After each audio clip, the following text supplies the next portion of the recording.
am Shubham Dikshit. I am from SUNIT doing MTech, and today we will discuss about graphs, and after that we will discuss how to use these graphs in solving the questions.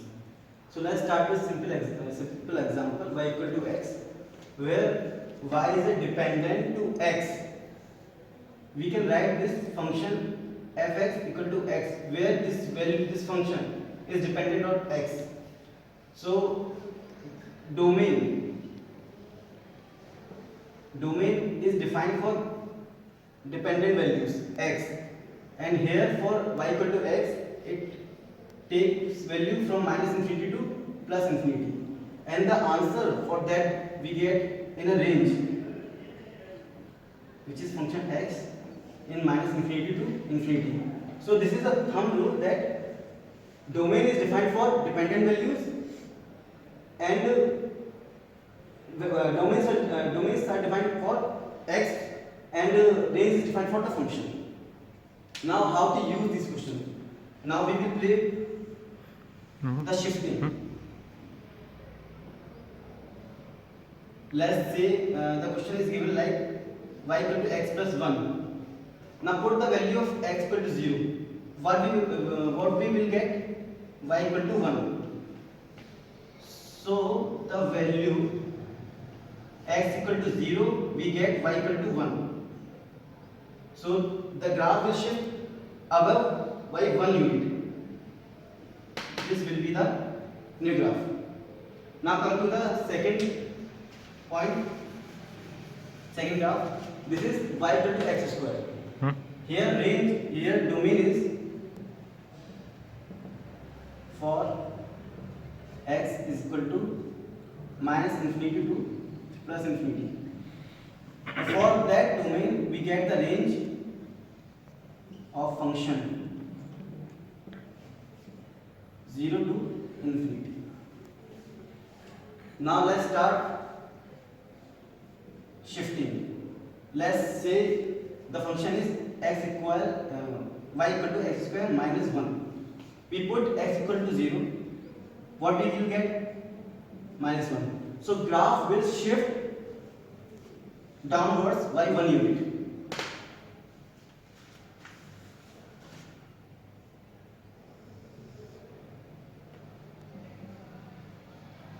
The graph will shift downwards, minus 0, minus 1.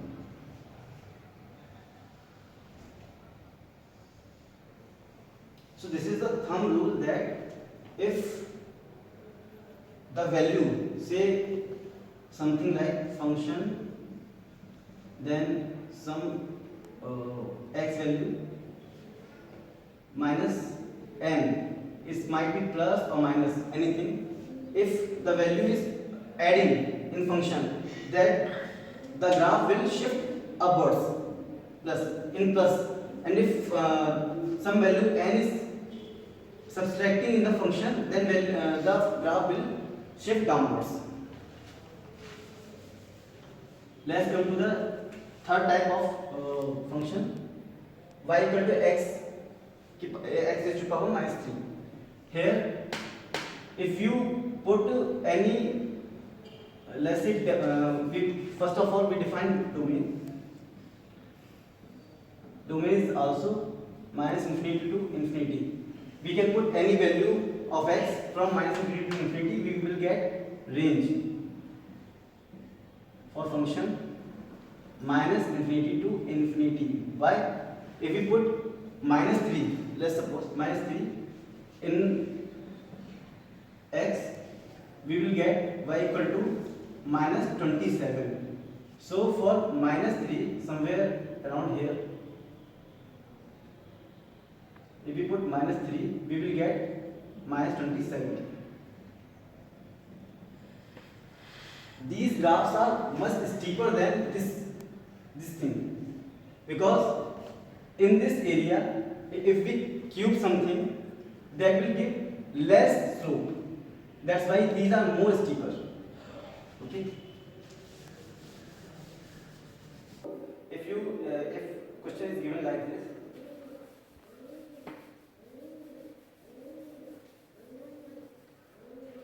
given that y equal to mod this equation is given, and they said find out the area enclosed by this curve with y equal to 0. So by conventional method it takes time, but by the graphical method let's solve this question. First of all, mod x is like this. Okay, now minus 3 shifting downwards, so graph will be minus 3 shifting.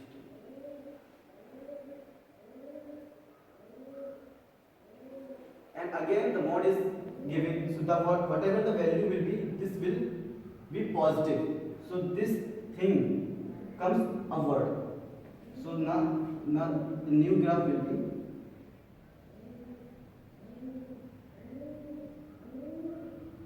sorry for my diagram, this one.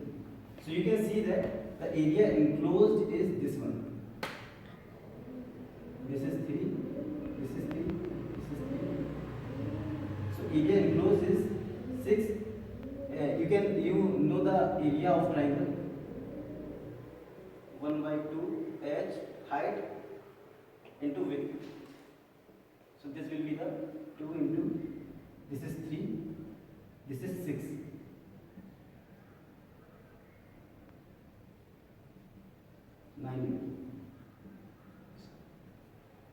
So this is the simple thing how you can solve the question. Now other questions you can solve by this graph.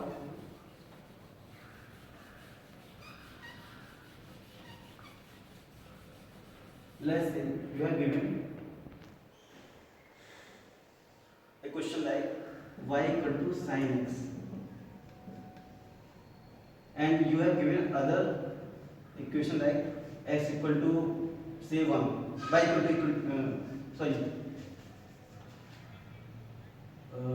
yes, y equal to 1 you have given. Now how you can solve this type of question? Sin x, you know the sin x graph, 0 to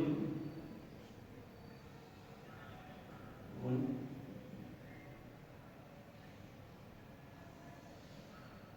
It's this should be given a range of that 0 to 2 pi. So this is 0, this is pi, this is 2 pi. Now you have given y equal to 1. So this is y equal to 1.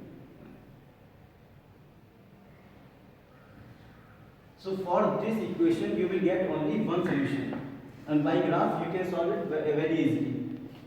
This is the one solution for this type of equation. Okay.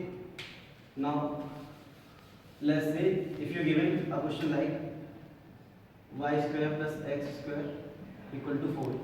This is circle equation, and you have given a point like 3, 4. How many slopes you can draw from this point into this circle? Now with the conventional method it takes time, so much time, and in competitions you don't have much time. So by graphical method you can solve this. The standard form of circle is x minus a square plus y minus b square equal to r square, where a and b are center and r is radius.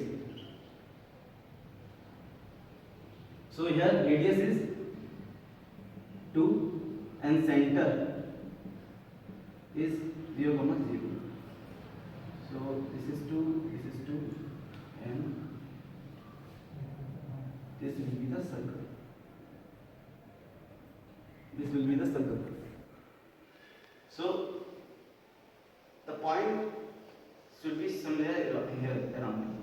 By this point we can draw maximum 2 slopes.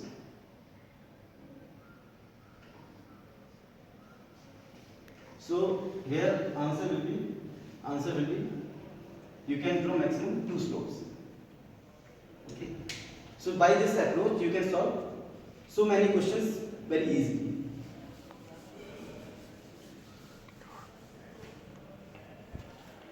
Thank you. अरे वो एक चीज बताना भूल गया यार। हम्म Now you can solve differentiability by this graphical method. What is differentiability? If some function is continuous and at something there is no sharp points, that means this is differentiable. Like you can say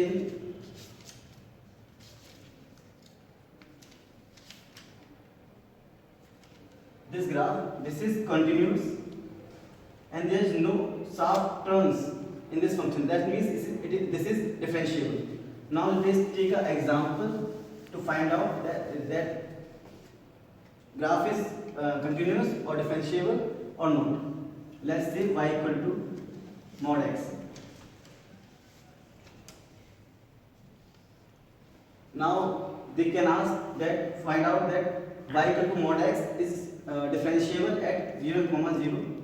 So first of all we have to find out that this is continuous or not. So this function is continuous. You can see that. Now there at x equal to at point 0, 0 there is a sharp turn. That means this is not differentiable. Why? Because at this point we are getting two slopes. Differentiability is what? It's slope. So here you can get two slopes. That's why it's not differentiable. Let's see another graph. Y equal to sin x what? This is sin x.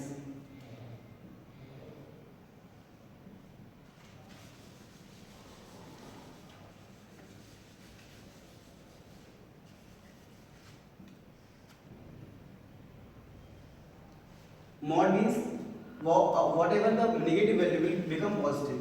That means this. These are the sharp turns. So at this point, this function is not differentiable. This is continuous but not differentiable. So by this graphical approach, you can solve differentiability, continuous, and slopes and various things. So this is important topic in mathematics. Thank you for